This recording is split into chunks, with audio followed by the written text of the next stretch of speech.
is it now?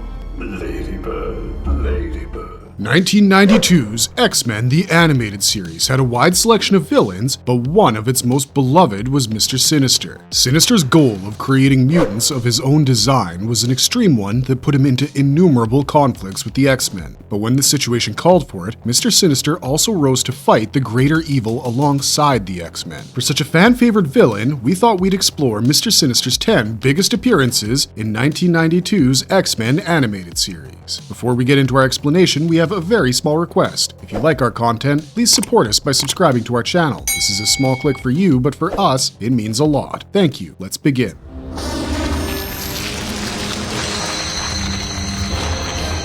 Using Morph as his pawn to kidnap Jean and Cyclops. Morph arrived outside of Xavier's school after remembering his status as an X-Men, but Mr. Sinister followed him to remind him about his mission and help Sinister destroy the X-Men, also reminding Morph about the X-Men abandoning him. Upon hearing that, Morph informed Sinister that two of the X-Men were missing from the school, Cyclops and Jean Grey, who were away for their honeymoon. Mr. Sinister, however, told him that Cyclops and Jean were his to destroy, a plan he quickly followed up with by making his group, the Nasty Boys, attack the couple on a remote island and capture them by putting power-dampening collars on them. Morph tried to turn the X-Men against Wolverine by impersonating Professor X, but was found out because of his scent by Wolverine and Beast. Morph managed to make his escape from there in a jet, but the X-Men knew that he would probably go after Cyclops and followed him. When Morph arrived at the island to look at Cyclops, he found him and Jean tied up by Mr. Sinister, who extracted their genetic material to create his own army of mutants. When Morph tried to shoot the tied-up Cyclops, Mr. Sinister arrived with the Nasty Boys to stop him. Sinister then revealed to Morph that he had found him outside the Mutant Registration headquarters where he was left by the X-Men and helped him heal from his wounds. Morph's mind, though, was beyond repair, split into two personalities, one his normal self and the other who solely wanted revenge against Cyclops, which made Sinister interested in him. The X-Men also arrived at the island and got caught up in a fight with the Nasty Boys. Cyclops tried to remind Morph of his allegiance with the X-Men, due to which Morph confronted Mr. Sinister and shot him. Though Sinister was injured, the wound quickly healed, and he shot Morph trying to kill him, but only made him fall unconscious. Cyclops managed to free himself with brute force and also removed the power-dampening collar, following which he confronted Sinister. Cyclops attacked him with his optic beam, which injured Mr. Sinister to the point of not being able to heal. Mr. Sinister called the Nasty Boys for help, who took him to their plane, and they fled from the island. From me. And now you're going to pay.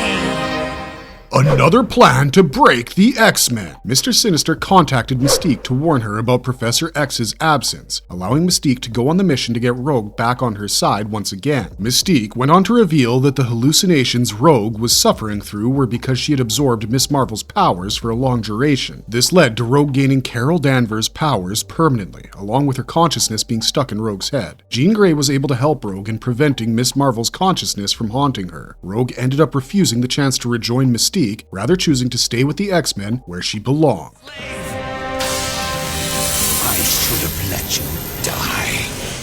Mr. Sinister's ultimate plan. After receiving a voice message from Morph about wanting to return to the X-Men and of a possible attack on him, Cyclops, Jean, and Wolverine traveled to rescue him. But it soon turned out to be a trap by Sinister, whose intention was to kidnap the mutants. Fighting Mr. Sinister and the Nasty Boys, Cyclops and Wolverine managed to escape, but Jean was kidnapped by the villains. Professor X and Magneto's mutant powers weren't working, and what's worse, they were stranded in the Savage Land, a prehistoric island. They were taken hostage by a group of Magneto's mutates who were serving a new master. The duo was rescued by Kazar, one of the inhabitants of the Savage Land who wanted to get revenge on Magneto, believing him to be responsible for the island being taken over by the mutates. Professor X convinced Kazar that Magneto wasn't responsible and someone else was controlling the mutates. The trio then planned to infiltrate Magneto's citadel, where other rebelling inhabitants, including Kazar's wife, were being held hostage so they could rescue them. The plan ended up failing as the mutates ended up capturing Magneto and Professor X, Kazar being the only one who managed to escape. Soon, Mr. Sinister arrived at the Citadel, revealing himself to be the new master of the mutates and the current ruler of the Savage Land. Sinister also revealed his machine which, with the help of the mutate Sauron's tissue, could absorb the energy of mutants, making their powers unusable in the Savage Land. Sauron also used his power of hypnosis to control Professor X, making him record a video message for the X-Men, causing them to come to the Savage Land. Cyclops and Wolverine Wolverine rejoined the rest of the X-Men. They set out to rescue the Professor and Jean, even though they're well aware that Professor X's message was a trap set up by Mr. Sinister because of information provided by Morph.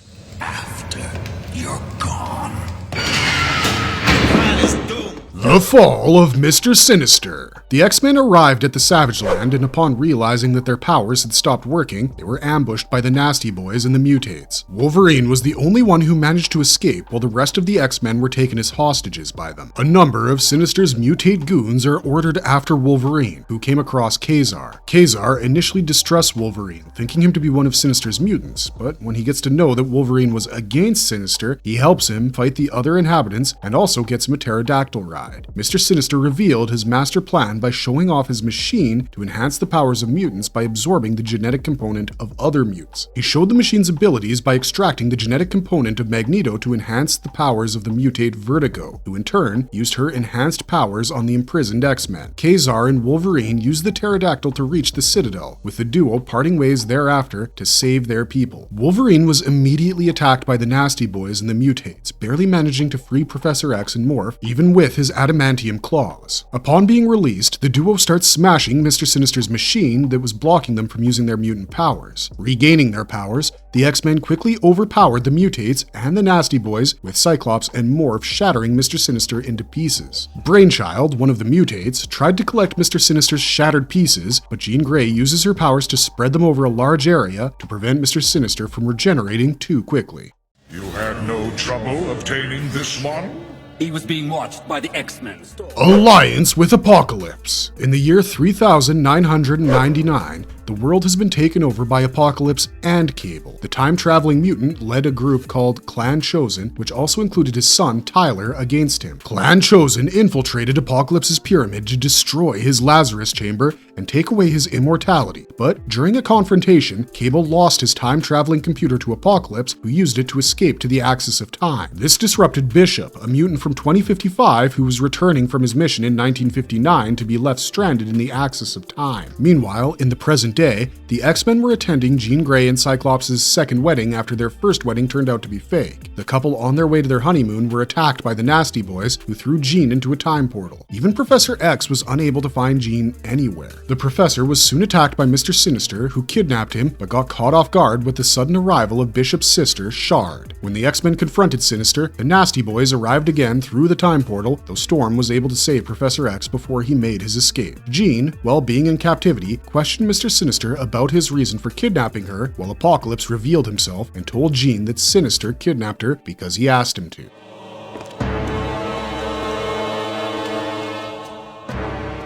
Another chance at glory. Professor X was contacted by his Shi'ar booty call Lilandra telepathically to inform him about the abduction of her psychic oracle by Apocalypse, which led Professor X to guess that Apocalypse was going after mutants with psychic powers. Mr. Sinister revealed to Jean Grey that he was helping Apocalypse because he was going to give Sinister another chance to create mutants of his own design, and staying in the Axis of Time, which existed outside the time continuum, gave him plenty of time to do that. Using Cerebro, Professor X found other psychic mutants whom Apocalypse might go after and sent the X-Men to defend them. Wolverine and Shard were keeping a lookout for a mutant named Psylock in England who was on the run from Archangel after stealing his possessions. Psylock was being tracked by Mystique and Sabretooth, leading to a fight with Wolverine and Shard. The duo ended up failing to save Psylock when Magneto arrived to kidnap her, escaping with both her and Mystique in a time portal. Magneto delivered Psylock to Apocalypse, with Mr. Sinister following suit with another psychic mutant whom he was able to easily capture after Storm and Gambit had to leave to help Wolverine and Shard.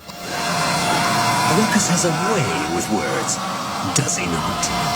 Another defeat for Mr. Sinister. Cable managed to steal a government time machine to travel back in time, but being thrown off route by Apocalypse led him to join the X-Men. Cable, Beast, Cyclops, Archangel, Storm, and Gambit traveled back in time to ancient Egypt in 1200 BC to destroy Apocalypse's Lazarus chamber, during which Professor X was captured by Apocalypse, with Wolverine taken hostage as well. Cerebro and Cable's time machine's computer found Professor X's location, leading to Cable arriving at the Axis of Time. Apocalypse revealed to Magneto his plan of destroying reality with the help of the captured psychics and creating a new reality that he could rule. Magneto, not agreeing with Apocalypse's plan, decided to ruin things and, with the help of Mystique, threw him out of the temporal control center of existence. Magneto tried to force Mr. Sinister to help him foil Apocalypse's plan, but Sinister revealed that he knew Apocalypse's plan from the beginning and made the Nasty Boys fight while Apocalypse returned with the help of his guards. Magneto and Mystique were able to escape and free Wolverine, who, during his confrontation with Mr. Sinister, broke the orb that controlled the psychic mutants, along with destroying the Temporal Control Center. Mr. Sinister and the Nasty Boys made their escape from the Temporal Control Center using a time portal. Apocalypse's plan ended up failing, and the freed psychic mutants used their heightened powers in the axis of time to make Apocalypse cease to exist. Get down!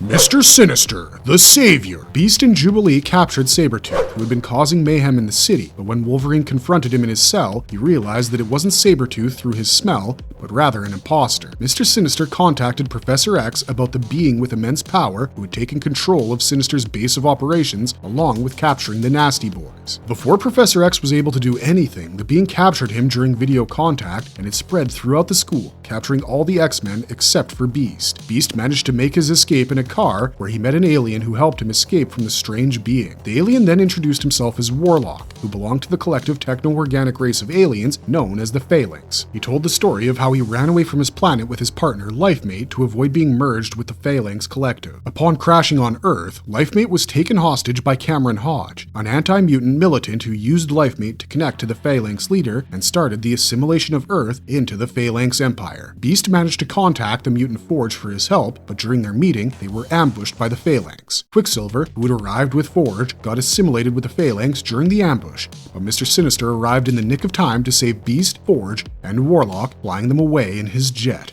You must help me! What's happening? A being of immense power has attacked my... An alliance with Beast and Magneto. Mr. Sinister, Beast, Forge, and Warlock arrived at a mutant research center on Muir Island where, using a sample of Warlock, Forge and Beast were able to create a virus to destroy the Phalanx. However, the group couldn't stay there too long, having to escape due to a Phalanx attack along with mutant nurse Amelia Vaught. Amelia took them to Magneto's sanctum in the Arctic Circle and requested his help. Despite initially disagreeing, Magneto came around after finding out his son Quicksilver had been taken by the Phalanx. Magneto helped the team get a Phalanx sample, and after using the virus of the sample by Mr. Sinister, the group became sure that they could take out the Phalanx. The team traveled to the Empire State Building, which the Phalanx had turned into their command center. Mr. Sinister, along with Amelia and Forge, entered the building to rescue the mutants who had not been assimilated due to the Phalanx taking longer to absorb mutant tissue. Mr. Sinister helped free Cyclops while Beast and Warlock entered the Phalanx's core inside Magneto's magnetic field to spread the virus. After being successful in defeating the Phalanx, Mr. Sinister made his escape.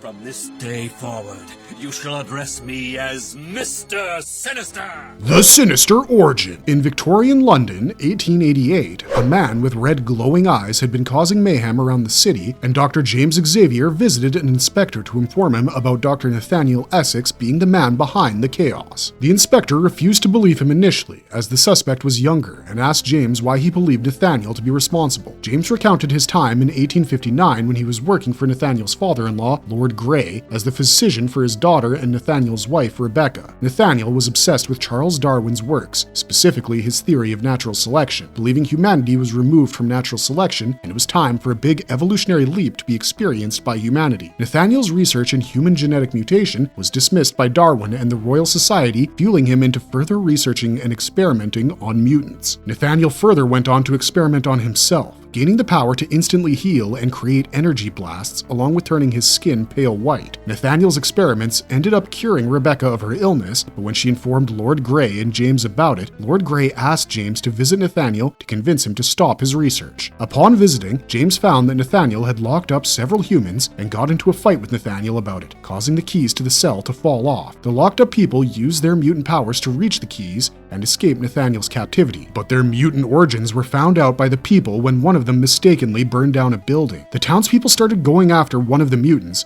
but James protected him from their wrath, instead pointing out Nathaniel as the main culprit. Nathaniel ran to his place to take Rebecca, but upon discovering his red glowing eyes, she left him, causing Nathaniel to escape alone. James looked for Nathaniel all around the world but found no sign of him, except for Nathaniel's copy of Darwin's book with his signature, a book that was passed down to his descendant, Charles Xavier. The red glowing-eyed man was revealed to be Jack the Ripper, who was one of Nathaniel's mutates working to bring him mutant DNA, while Nathaniel took on the alias of Mr. Sinister. I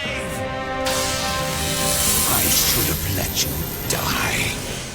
Marvelous verdict. correct. Mr. Sinister is one of the X-Men's most iconic villains, and he's made several sinister plans to destroy them, and even though he loses basically every time, Mr. Sinister keeps on coming back. With Mr. Sinister's origins being connected to Charles Xavier's ancestor, James Xavier, Mr. Sinister's life seemed to have been intertwined with the X-Men for as long as he's been alive. As he keeps trying to reach his goal, he'll continue to face the X-Men in some manner or another. He's already proved essential to the Madeline Pryor Inferno storyline in X-Men 97, and we're looking forward to seeing what other nefarious plans he cooks up in the new X-Men 97 series. That's all for today, but if you liked our content, don't forget to leave a like and subscribe to us if you haven't already. Thanks for watching, stay safe out there, and have a marvelous day.